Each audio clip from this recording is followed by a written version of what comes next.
twafunayo King nga yenna nekane bamusize makeup bamukoza akaviiri I know mpuliddeyo abaana babiifu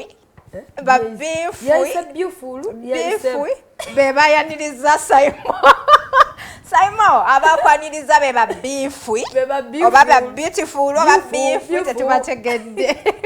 naye nga King Shiba Mukunja ne Martha Mukisa balikata era ndoza show ya lunaku lwaleero kuba batuuse yesterday we wish them all the best atonna fate wewe okitegedde yali amanyize nalabako ku Shiba emache ndyawo ngajja kuvero kinanyimbiramu ku buyimba nga nyimbira nanzinyamu ku mazina naye kati ali ku sebo challenge ye yali breakthrough nene nnyo ku TikTok eya Bible era nze nali simanyi nti yagiyimba paka wenda musinkana onasoka nakanyimbira mninga banange ye gwe wayimba kana akayimba nga sibitegeera but anyway we wish them all the best munaye Florence twabadde tukyali awo nga tulabayo be batikidde ba celebrities abenjawulo babatikidde was it yesterday but one yesterday but one batikidde omukyala Susan Makula twalabyeko omwami Chameleon ate nga Chameleon ndoza bamutikidde degree mu bachelor in diplomacy then omukyala Susan Makula nayagala katirize ensonga ya mass communication abantu bano basomanga biki basoma bitawo kadi bakutikira Dr. Jose Chameleon bakutikira ndakati bakutikidde anti doctor munanga I know okujuliriza tudde batutikireko nga tuli bakulu batulabe nti naye batutikidde okitegeera naye nga ate ebintu by'okusoma nabyo si byangu kyeneebuuza Dr. Chameleon obudde obusoma abujjawa kyekibuuza era abawagizi kye babadde bamubuuza n'emakula mwennyini omukyala ali bize mukyala omufumbo mukyala alina emirimu gya solti ate ye omukyala ali bize Susan Makula nyinza okukkiriza nti oba oli ayinza okusoma kubanga like andoze ebya journalism abyagala nnyo engeri gy'alinayo show ku TV ayinza okugamba kanyongereko ne profession kati ate awo yenyinza obutamunenya naye ate ye dokitaali naye nno mukama mulungi okuba bachelor's degree in international diplomacy ndoza kyaka awo gobeera okanyonyola Florence mwe bagezi eyo course era kebeeramu bya relations ebyo bya international bya bweru kubanga osobola ogira ng'ogatta ebeeno n'abeeno kale bwebyo bigattagatta anyways katufune Dr. Jose Chameleon ng'atunyonnyolamu ku nsoma yaate abantu bangi baagala okumanya kiki nasomye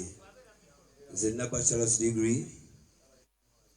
mu international relations and diplomacy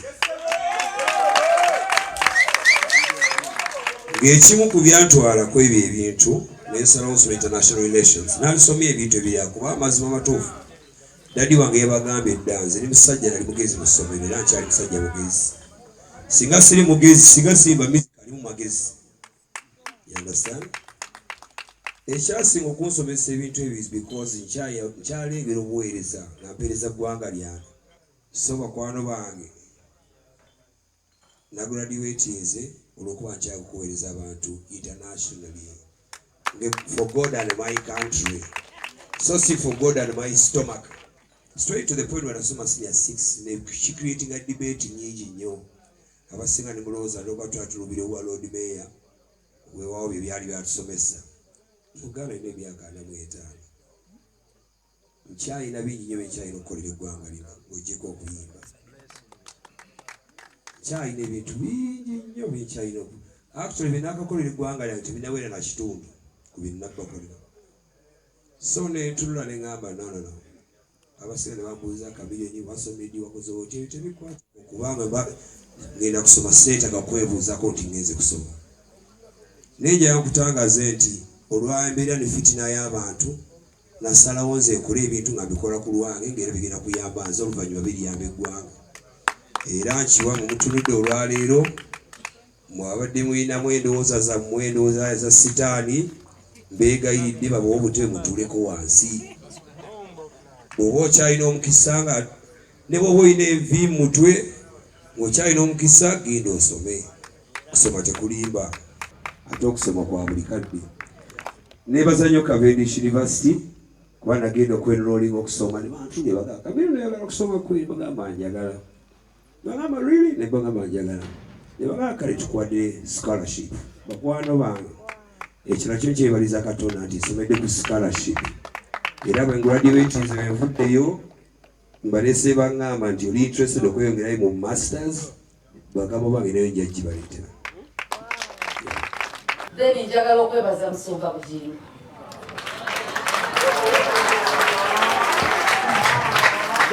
Okufuna omusajja akwagala si kyangu. Naye okufuna omusajja akukkiririzaamu kizibu naye thank you honey.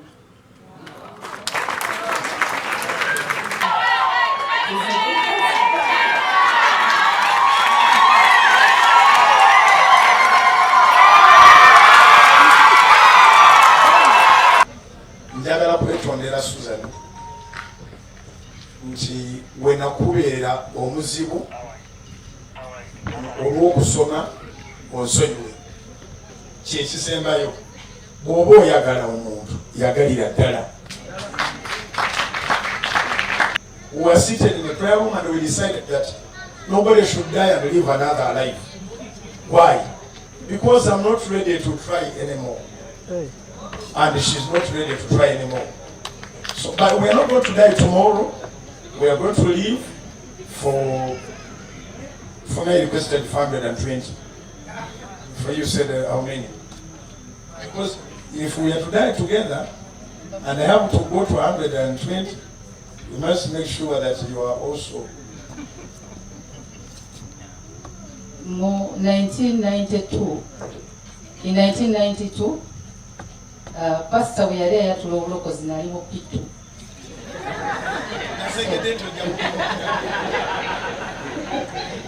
I was in Pitu nga yali mu KPC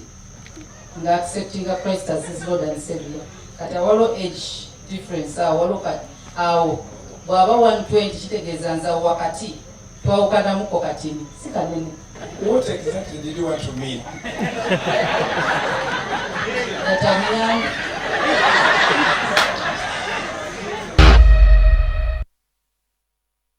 Okitegedde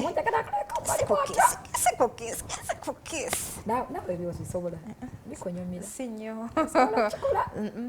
si mu bantu kapeeko bupeeka nze ogwo siguyina Florence bannange ate nze nina guli weesiimye bawe yeesiimye ogwo gutiirika siguyina Florence naye nga baguyina bansanyusa salute bansanyusa nnyo kawala ate agulina gulika guti still nga tukyali mu circles ezimu eza graduation ojjukira mabegaawo Pastor Bugingo we yagraduatingira